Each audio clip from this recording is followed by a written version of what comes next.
என்னுடைய சகோதர சகோதரிகளுக்கு என்னுடைய பணிவான அன்பான வணக்கங்கள். சரவணன் முருகன்ற பேருக்கு பின்னால இருக்கிற ஆழமான தத்துவார்த்த கருத்துக்களை இப்போ நம்ம பார்க்க போகிறோம். அதை மனித உடலோடையும் மனசோடையும் வாழ்வியலோடையும் நம்ம தொடர்பு படுத்தி பார்க்கலாம். முருகன் என்ற சொல்லோட உள்கருத்து, முருகன் என்றால் அகராதிப்படி அழகு, இளமை, மனம், அப்புறம் தெய்வீகன்ற பொருள்படுது. மும்மூர்த்திகளோட தத்துவத்தை இதில் நாம உட்படுத்தி பார்க்கலாம். முகுந்தன், அதாவது விஷ்ணு காத்தல். ருத்ரன், சிவன் அழித்தல்.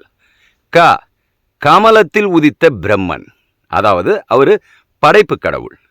இதோட உள்கருத்து என்னன்னா, படைத்தல், காத்தல், அழித்தல், இந்த 3 ஆற்றல்களும் ஒருங்கிணைந்த முழுமையான பரம்பொருள் இல்லைனா பேரறிவுன்றதே இதோட பொருளா இருக்கு. அதுதான் முருகனின் அந்த பேரின் தத்துவமா இருக்கு.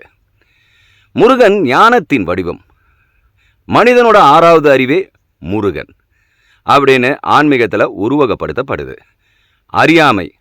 அறியாமைன்றது சூரபத்மனா நம்ம எடுத்துக்கலாம். சூரபத்மன்ற, அதாவது அறியாமைன்ற இருளை நீக்கி மெய் ஞானத்தை, அதாவது வேலை வழங்கும் பேரறிவே முருகப்பெருமான். இப்போ சரவணன்ற சொல்லோட உள்கருத்து என்னன்றதை பார்க்கலாம். சரவணன்ற பெயர் சிவபெருமானுடைய நெற்றிக்கண்ணில் இருந்து தோன்றிய ஜோதி. அந்த ஜோதிக்கு தான் அந்த பெயர் வந்தது. சரவண பொய்கைன்ற நாணல்காடு சூழ்ந்த பொய்கையில அந்த ஜோதி அப்படியே அவதரிச்சு குழந்தையா தவழ்ந்ததுனால அந்த பெயர் வந்தது. சரவணனுக்கு நம்ம பிரிக்க போறோம். இப்போ சரம் நாணல் புல், இல்லைனா மூச்சுக்காற்று மற்றும் மூச்சுக்காற்று. வனம் காடு இல்லைனா பொய்கை. இதோட உள்கருத்து என்னன்னா, யோகத்துடைய கலை அப்புறம் சித்தர் தத்துவப்படி சரம்ன்றது மனுஷனோட மூச்சு காத்த குறிக்கும். நம்ம உடலாகிய இந்த பொய்கையில இயங்குற மூச்சு காத்த பிராணாயாமத்தின் மூலமா வசப்படுத்தி மனசை ஒருமுகப்படுத்தினா அந்த இறைநிலையை அடையலான்றதே இதோட உட்பொருளா இருக்கு. 6 கார்த்திகை பெண்களோட தத்துவத்தை நம்ம பார்த்துடலாமா? 6 தாமரைகள்ல உதித்த 6 சுடர்களை கார்த்திகை பெண்கள்லாம் வளர்த்தாங்க அப்படின்னு நம்ம புராணங்கள்ல படிக்கிறோம்.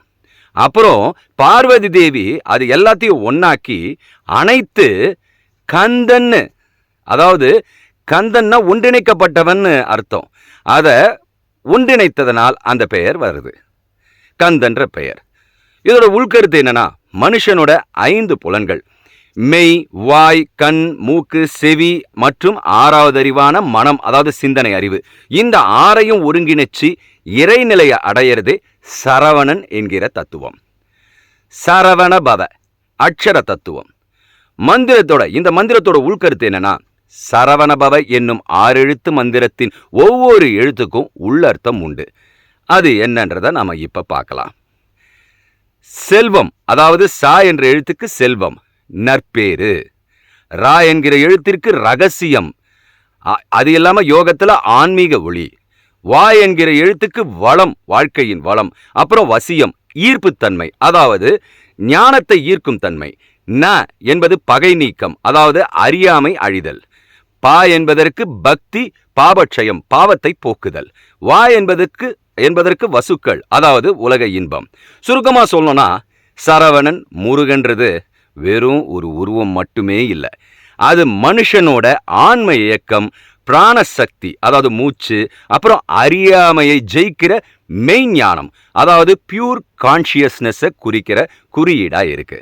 அதனால முருக தத்துவம் என்பது சாதாரண விஷயம் இல்லை.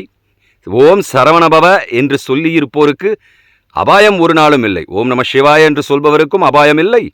சரவணபவ என்று சொல்பவர்களுக்கும் அபாயம் இல்லை. நம்மளுடைய அந்த காலத்தில் பார்த்தீங்கன்னா, இந்த ஒலி வடிவம் அதிர்வுத்தன்மையை கொண்டு இந்த ஒலி வடிவத்தை உருவாக்கி எழுத்துக்கெல்லாம் நமக்கு கொடுத்துருக்காங்க. எதுக்கு தெரியுமா? அது இந்த பிரபஞ்ச ஆற்றல்ல, பிரபஞ்ச சக்தியில 57 ஒளித்தன்மைகள் இருக்கிறதாலாம் சொல்றாங்க. நாம அனுபவித்து உணர்ந்து பார்க்கல. இருந்தாலும் மற்ற யோக இதில் சொல்றேன். இப்போ இந்த சக்திகளை ஞானத்தின் மூலமா தான் யோகத்தில் நிலைத்திருந்து அந்த அதிர்வுத்தன்மைகளை பெற்று இந்த அதிர்வுத்தன்மையை இந்த ஒளித்தன்மையோடு சேர்த்து இதை நாம் ஜபிக்கும் பொழுது நம்முடைய மனம் தூய்மையாகும். எப்பயுமே ஒன்று தெரிஞ்சுக்கங்க, மனசு தூய்மையானால் மட்டும்தான் நாம் எல்லாவற்றிலும் வெளியில் இருக்கும் அனைத்திலும் நீக்கமர நிறைந்திருக்கும் பரமாத்மாவோடு ஒன்ற முடியும். பரமாத்மாவோடு நாம் ஒன்றிட்டா நீங்களும் நானும் ஒன்றே என்ற தத்துவப்படி நீயும் அதுவும் ஒன்றே என்றாகிவிடும். அதாவது நீயே அது தத்துவமசின்ற தத்துவத்துக்கு நம்ம போயிடுவோம். அதனால் இன்னிலிருந்து முருகப்பெருமானுடைய தத்துவத்தை புரிந்து அவரை மனதார ஜபித்து ஓம் சரவணபவாய நமக என்று சிந்தித்திருந்து நம்முடைய மெய்யையும் மனதையும் தூய்மையாக்கி அவன் திருவடிகளை அடைவோமாக. நன்றி, வணக்கம், ஜெய் ஹிந்த்.